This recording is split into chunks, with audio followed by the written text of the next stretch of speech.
we stretched a bit too far in the seventh season, and we made fun of it ourselves in our first promo, in our first communication about stuff that we were talking about.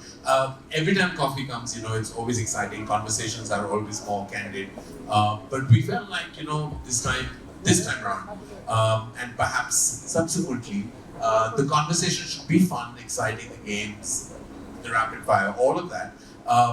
But like we also felt like it'd be nice to get an insight into a celebrity's emotional state of being, besides just being movie stars and the projections that they have in the real world. It was so real. I just felt that, we had a ringside view. We were sitting in their living rooms, and thanks to Karan, you got us all there. Thank you so much. For most of us, and as I said, 19 years is a long time, guys. I mean, I have memories of seasons, okay, better than memories of my own seasons, all right? So, like for me, one of the most glorious seasons was the one when Rakhi Sawant was on the couch, for example. You were always a marker of our times. You told us what was sticking, what was hot, but tell me, what are these 19 years and this show particularly meant to you? I mean, it's very tough to really encapsulate my emotion vis-a-vis Coffee with Karan, because predominantly and primarily I'm a filmmaker, and that is my primary passion. Uh, but this is such a huge part of who I am, and I can't separate the two at all. Many a time, wherever I am in the world, people scream coffee, coffee like I'm a beverage and not a person. And I have to turn around and say my name is Karan, you can't drink me. But of course, being consumed is always a great thing. But it's also like when it's like a double-edged sword, right? You're a filmmaker and you want to be asked what your next movie is. Invariably, you're asked when the next season is and who's next on the couch. And it's like Kabhi Khushi Kabhi Gham, because the khushi in it is that you've done something for 19 years, spread over 8 seasons, that's created its own impact in pop culture, and yet you feel like, अरे यार, कभी-कभी मेरी पिक्चरों के बारे में भी बात कर लिया करो. But there is so much energy and excitement that surrounds Coffee with Karan that it's always heartening, though, I have to say, full of gratitude. Very few shows really have been around for 19 years. Truly. And this is one of them. And the fact that you can still tolerate me after 19 years, I'm eternally grateful. So I don't have to go by the trolls, really. Because what the trolls suggest is otherwise. So I feel like, that's a virtual world, but the real world, this beverage gets a lot of love. And I'm happy. Absolutely. Some love for that, guys. Oh my God, 19 years, I love it. Also, I want to acknowledge the fact that with Hotstar coming on board and taking the show, it's reaching so many homes. Do you think that that has also been its own journey for you? I mean, absolutely. The power of Hotstar lies in its massive reach. Disney Plus Hotstar has been a huge blessing to Coffee with Karan. In space, I think that you lose a little bit of that, which is what has. I'm just sharing with you all the inside chatter that went behind Coffee with Karan, and we kept coming back to finding a replacement to Rapid Fire. Oh man. And the sad thing is people are much more worried now than they were in the first 3 seasons, because nobody wants a PR nightmare, right? Nobody wants to be getting into, so everyone is so careful that you have to kind of make sure that you eventually change the language of the rapid fire, so at least you'll get something. Otherwise people are there were times where people have answered with abandon, most overrated, most underrated, and I'm answers were just flowing. Today I wouldn't answer those. How can I expect them to? We all have to somewhere be we're in a very sensitive climate always. Social media has made us so much more sensitized to sensitivity. So everyone is so much more sensitive about what they're saying, what they're expected to say. Fan clubs get angry, and I don't want any of that. Eventually a talk show that's meant to be fun, you have to have fun with. Who wants the downside of any of this? I'm inviting them, they come for their absolute love for me and their relationship with me, and I have to protect that. It's like घर में अगर आपने मेहमान को बुलाया, you don't want them to go back feeling कि I have a bad stomach. They want to go back home feeling like, "Arey yaar, we were well taken care of." And They always say that you need a shot of coffee to wake you up, but this is coffee in its wokest avatar in 2023. And I want to give you a hand for walking that line so gracefully, because we have to be sensitive and at the same time we have to have fun. And if there's one show that's doing that right now, it's Coffee with Karan. All right, thank you for the consensus. My favorite episode, and let me just go straight off the bat, Ranveer Deepika. Oh my God, that video. Thank you. Thank you. We I have want. nothing to do with that video. The beauty, the romance, the intensity, the emotion of that video comes from both of them, from their hearts and souls. And it was their idea to share that with us. And I was very, very, very touched. And I'm very grateful to both Ranveer and Deepika for actually sharing with not just me, but the entire world a very private part of their lives.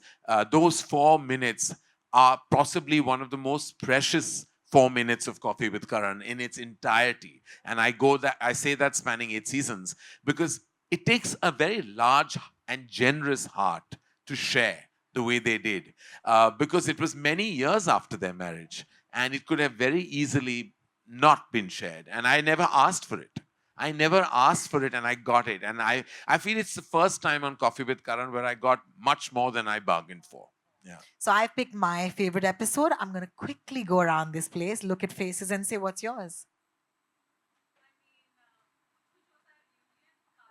Kuch Kuch Hota Hai reunion. Oh, I'm living for this. Thank you. Listen, on that episode, like I felt like I couldn't stop laughing. It was just hilarious.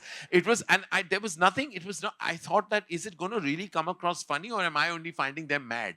Because like I was mad, they were mad, and we were just laughing. At one point, I had to get up because my stomach was hurting because I was like, we were just laughing. It was inane, and then it realizes that we've gone back so many decades together that obviously we have a camaraderie that is like kind of special.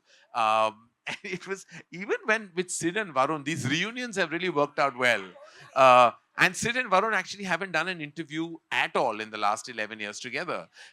So when we got them together again, like they were just hilarious. Like Varun always says funny things unintentionally, but like when he said he goes boating with his wife, I was Boating. like, I was Boating. like that was like that totally had me. And I was like, when did you go boating with Natasha? Like, when did this happen? I'm boating tonight. And any of us Mumbaikars will know that that's not in our top 10 things to do, Like we don't go boating, You can walk, you can dance, you can go and say, I've done, I've gone and seen a movie, I've gone theater experiences, had fun here, had fun there, but boating is not something that I would come across here. Gems from the season.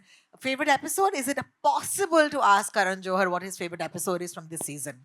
I mean, I can't answer that question. Of course not. In fact, I've enjoyed all of them. I have to say that each one of them was special in its own way, and that is an absolutely politically correct answer.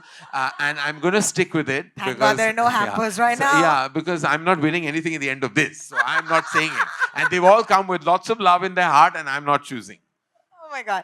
All right. So then I think it's time to let you do some questions, right? So we have a mic. It'll pass around. Obviously, you'll address your question to Karan Johar, not me. So go for it. Hi, Karan. Hi. Karan, my favorite was Vicky and Kiara after Sid and Right. Varun. But I want to know from you, what was the best moment from this episode for you? What was the highlight I'm apart telling you, from the fact age? that Apart well, actually, it from was that rather age. sweet hearing about Kiara's proposal story. I thought it was like quite sweet when she spoke about how Sid proposed to her in Rome, and of course, I knew that had happened. But it's like what I love is when people actually drop their guard and share bits of their personal life that no one else would like know about, or no other show or interview would have access to. I thought that was sweet, and I just thought Vicky was like wonderful throughout. Like he has such an easy personality on camera. Like he's just so himself all the time. I feel like that's how he comes across when he puts up a Punjabi rap video, or when he gives an unabashedly brilliant performance in Sam Bahadur and everything that he's done. Kiara has such a gorgeous, real energy. I just thought like so much of that episode was so lovely. There are few episodes that keep you smiling throughout, and that was one of them. Hi, Karan sir. My question to you is: you had revealed, in one of the episodes that there was a period of time when you were not on talking terms with Karina and Kajol. I mean, a little bit of that is also mentioned in your book. Yeah. But for those who do not know, do you want to say a little more about that? And do you think that period has strengthened your bond with them? I mean, absolutely. They're not well. With time, you realize that the relationships go through ups and downs. Um, I never want to go back to the time when we weren't speaking, because those are times that I feel I lost out on precious time with two women I absolutely love. I'm just glad that today we are even stronger as friends, as family. And in fact, it's bizarre because when I speak about, I never thought that Karina and I would have children at the absolute same time. Like it, I always wondered when because I was an older parent. Like when I had my kids, I was 44 years old, and I kept thinking in my heart that I'm going to obviously be the oldest person in a PTA meeting, on a WhatsApp group, or in a birthday party, and that's so far from the truth because Karina had Temur at 2 months prior to Yash and Ruhi's birth, and Rani had Adira a year before. And I was like, these are two of my closest friends, and they both actually, have kids around the same age. And if you see Kajal with my kids, it's like she's becomes one of them. And I'm just so glad that I have this support system of all these friends, because when you're a single parent, you have to know one thing, that you do need, barring the fact that I'm eternally grateful to the universe for my mother and how she co-parents Yash and Rui with me. But I'm also very grateful for my friends because they're all there. They're all there with all their hearts. And so even though we went through a phase, I'm just glad that we are even stronger today. And I think what doesn't break you makes you stronger. Thank you for Karan. that beautiful question. After you, there is a girl with the with her hand up for a while. Yes, ma'am, you. Yes. Would you just raise, just stand up so that they can give you a mic later? That's okay, ma'am. We'll come to you after. Okay, thank you. Yes, Ankita, please go ahead. Hi, Karan. Hi. Karan, this season was special because you brought up a topic which nobody thought a pop culture show like this would bring up. That's anxiety. Yeah. And not just about anxiety, you spoke about your battle with it, how you dealt with it. What prompted you to actually come out and speak about it at such a big platform? And post you have done so, what's the impact you have seen? How have people taken it in court? So I think that what happened on that episode was organic. It wasn't planned. If you know and have followed the seasons, a lot of it is unplanned. A lot of the conversation is just flows. Um, I felt at that point of time when I saw that beautiful video of Deepika and Ranveer's, I felt like, apart from the fact that you talk about your loneliness, but you also, because Deepika has expressed herself in the public domain about her depression and the fact that she has even a foundation, that deals with it with such absolute brilliance. I had to say that it was something that I felt like I needed to share, because I feel like a lot of us in the in as public figures, uh, you go through things, and I feel if you touch on those topics, you're empowering many others to also speak about it.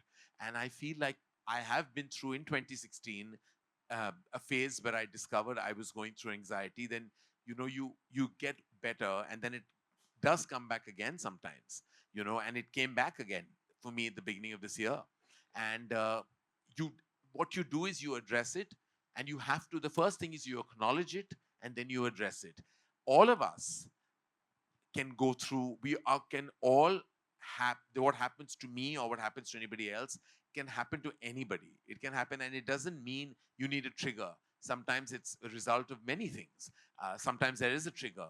But when I spoke about my anxiety, it was also to share a part of my life that really exists, and it's a part that exists today as well. And while I speak, I have absolutely no fear in saying that I'm on medication, and I feel much better today because I've seeked the help. And I think we need to. Sometimes you feel that you can speak to a family member, and you can speak to a close friend, and maybe that is therapy in itself. But there are professionals who can actually guide you, where sometimes your loved ones can't. And not because they're not capable or don't want to. It's sometimes that's just not their they've not been educated in that zone to tell you what to do. And that's where formal education in that field can truly help you and guide you. And you need professional assistance, you need to go there. And for that, the only thing I tell people is acknowledge it first. Acknowledge it to yourself, and you make sure that family members also are aware, and then you take that step that you have to. Thank you for that question, actually, and thank you for that answer, Karan. A lot of us feel seen many times. So sorry. So there's a girl behind you, and she's really been waiting her time. Thank you. Thank you, Rohini. That's very gracious of you. Hi, Karan. I'm Vijay Lakshmi. Hi. And my question to you is each time when you think about combinations, because a lot of times, the audience who have been watching your show religiously for all these years expect certain actors and certain people to grace the show. But for you, it's always about combinations and how. So I want to ask you, how are these thought through? Like, is it basis on relevance? Is it basis on social media chatter? Is it basis on the combinations? How are the combinations just thought out? You forgot availability and intent. Best. There are two very important things that actually make combinations. One is their desire to actually come on the show. Second is their availability in that combination. The third is that you put up a set and you've got to finish it in a month and a half. And you've got to kind of, those are external factors that people don't think. It's very easy for you to say, get A and B together. But are A and B in town during that time? Are they busy? Do they even want to come? I can't force anyone to come on the show. They have to want to come. And sometimes they want to but are not in town and are genuinely busy and tied up, and they're not being able to, B is not being able to match A, and A is not being able to perhaps match C that you have thought of. And then it's, as I said, it's availability, it's intent, it's infrastructure, it's so much goes into combining two people together. And that's the God's honest truth. Like, everybody has said, why can't you get, and I'm like, I'm not a magician. I cannot These get are two busy people. I mean, people make their own combinations in their head. But like, you please imagine that conversation between those two people, because it's not going to happen for various reasons. It's called hypothetical coffee with Karan. All right. Oh, damn. I'm not. Don't shoot the messenger, but last question. Ma'am. Can I ask? Yes, sir. You already have a mic. Yes. Just go with your male privilege. Go for it. Wow. Wow, that's a very nice thing to say. No, the girls are seeming bummed. Okay, yeah. I can give it to. We'll take two questions. All No, right, please, no, please, go ahead. for it, yeah. अरे Come go. on, yeah. अरे शर्माओ मत, अरे, पूछ go low. for it. मैं We're all कहीं नहीं friends जाने here. वाला, आप ही के लिए आया हूँ. Thank you so much, Karan. Karan, Vinay from Bombay Times. Of course, everybody's talking about their favorite parts of this season. For me, the most intimate and the most beautiful part of this entire season was when you actually spoke about being single. Yeah. When you sort of teared up, and I remember watching that particular scene, and there was a roller coaster of emotions that went. I think that felt like you were a poet and you just gave words to so many of us, and you just became a poet who just had an open mic. All of us could relate a lot to that particular thing, and I just feel it's such a hard thing to actually even open up about, because वो हो जाता ना कि मतलब अरे singlehood, this, that, you know what I mean. Talk to me a little bit about that. How was And I go back to that moment. I don't know how to relive it because it happened, as I said, just in the moment itself. What do I say to you? People tend to judge you by an impression they have of you, by what they know and see of you, but nobody really knows who the real person is behind any of the projected intent of that social public figure.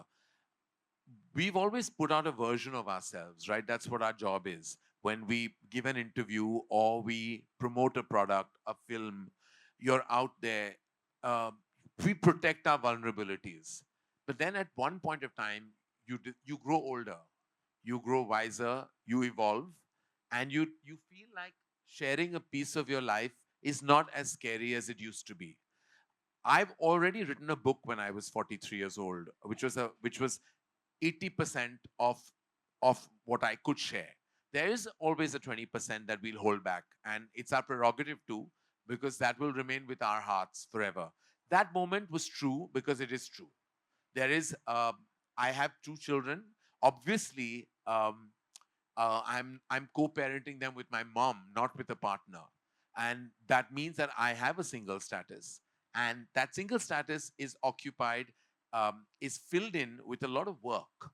I push in so much work in the day that I don't think about that status. And that's what we all do when you're single and you're lonely and you're perhaps not wanting to address that loneliness. You pack in your day with things because you want to distract yourself from the core. And then you believe that if you have great friendships and a great family life, it can actually compensate for the lack of a passionate, intense romantic relationship. Nothing can replace that. You must understand, life is full of boxes. You know, parents fill one, children fill the other, friends fill the other. Uh, but there's a box for an intense love romantic relationship that if you don't experience, there is a sense of incompleteness that nothing can ever fulfill. And that loneliness can actually really kind of consume you, and it has consumed me. And I have not been in a relationship for very many years, a decade and more, and only I know what that really feels like. Fortunately for me, I can live vicariously through cinema. I can create those stories that and characters that perhaps that I would like to kind of either romantically be inclined with, or just fulfill that part of love and romance in my life. Not everybody has that leverage. I am a filmmaker, I'm a storyteller. What I can't experience, I can write and execute on celluloid. And that to me is my biggest privilege, that of being a filmmaker. Yeah, can we just take a minute? Thank you for that amazing question. Ji Okay. मैं मेरे से नहीं होता, मैं बहुत बार बैठ चुका हूँ उस काउच पे, कुछ नहीं होता।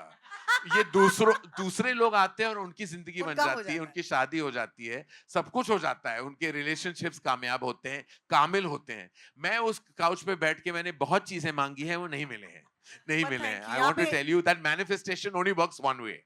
This is 3 people on Yeah, this couch, sorry. so congratulations. We'll do it quickly so I can. Hi.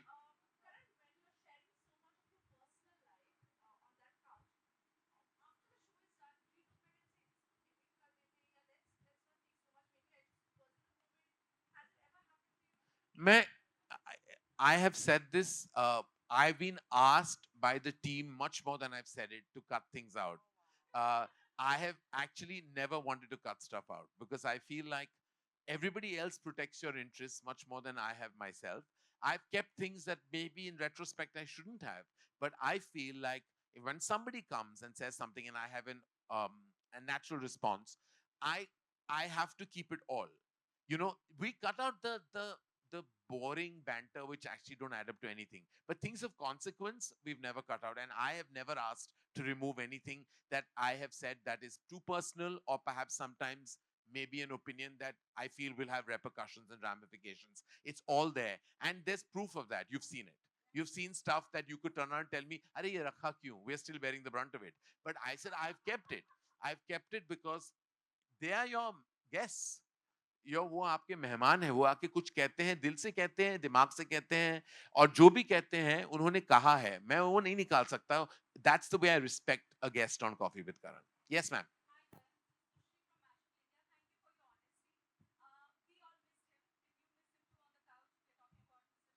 Oh, immensely. I miss, but I just know that if there's any mega star in our who has earned his right to speak when he needs to, it's Shah Rukh Khan. And I, of all the people, being his closest friend and family, should understand that. I just absolutely knew that, you know, everyone says that, you know, I have that leverage because he's family to me, that I can ask him and request, and he's never said no to me. And I don't want, so I never asked because I know that he didn't want to be in that dilemmatic kind of like situation where he'd have to say no to me. Like whenever I've asked him, so I pick and choose what I ask for because like he's somebody that matters the world to me, he's family to me, he's my older brother, he's everything. And I feel like I know when the right time is there, I will ask him. And I know when he has to want to speak, he will. And when he does, I know it'll be extraordinary because no one gives interviews better than Shah Rukh Khan. Nobody speaks better than him. When he speaks on a global platform or on a national platform, he is just the wizard of words and and truly the emperor of not just entertainment on screen, but also off screen. And a lot of our collective love for him is because of the man that he has been to us off screen. You know, so you love him as every character from Raj to Jawan, but like the Shah Rukh Khan that we all know, I mean, you can't, I don't know a single person that will be in a room with him and not walk out of the room weak-kneed or absolutely in love with him. Like, We missed him. I mean, I see. I don't miss it because I have coffee with Karan nearly every night. So I have nearly every evening. Shahrukh, Gauri, me, and his family we meet. So I'm having those conversations. I agree, understand why you would miss him, but I'm satiated because he's a big, huge part of my daily existence and life. Well, thank you so much, everybody, for joining in today. Thank you. You know, And Karan, I have to just end by saying that firstly, thank you. Thank you. Thank you for always being so kind and gracious. Thank you for always being like so vibrant and also so energized that you give that energy to the person you're sitting next to. Thank you to Disney Plus Hotstar, and special mention to Gaurav Banerjee and his entire team who have been so absolutely amazing right through the journey of Coffee with Karan, to Mr. Madhavan, who actually he's been our guiding light at Disney Plus Hotstar, and to Janvi and the entire team of Coffee with Karan, to everyone, my marketing team, to Nilofer, to all of them who have been stalwarts and pillars of Coffee with Karan and have stood tall. And special thanks to even Len, who has been with me right through. And like also big thanks to all of you, you know, who've actually given the show love, even when I've read large columns of criticism on the episode, I'm like, wow, somebody took so much time to dissect a talk show. And I'm like, that is so gratifying to even read, like, and like, I'm like, this particular episode bored me to tears, but why are you writing 5 pages on it? Like, if it bored you to tears, then why have you written so much? Like, if it bored you to tears, you should have switched it off. You have that remote in your hand. But I'm very gratified by the love, the criticism, the analysis, and also the consistency of the fact that maybe, if all else fails, I know I'll always be a host on Coffee with Karan. It's a great solace for me to keep. Thank you, guys. Thank you from the bottom of my heart. Thank you. thanks, Karan. Guys, it's pretty simple. I mean, this industry used to wake up on Friday mornings, but you made it Thursday morning. So thank you so much for doing that. Actually, for us. Wednesday midnight. Wednesday midnight, guys. And Wednesday midnight, and of you, course. well, this Wednesday midnight, you don't have anything to see because you already saw it. You saw. Yeah, okay, watch it. Yeah. Well, I mean, like, if you can watch it, but it'd be lovely if you tune into another platform and watch Rocky Rani again also. It would be lovely. It would make my heart even happier. I'm not mentioning that platform because then you know what will happen here. You know, Mr. Johar, we love you. Thank you so much for joining us today. It's been wonderful. Thank you. Thanks, everybody. We'll see you.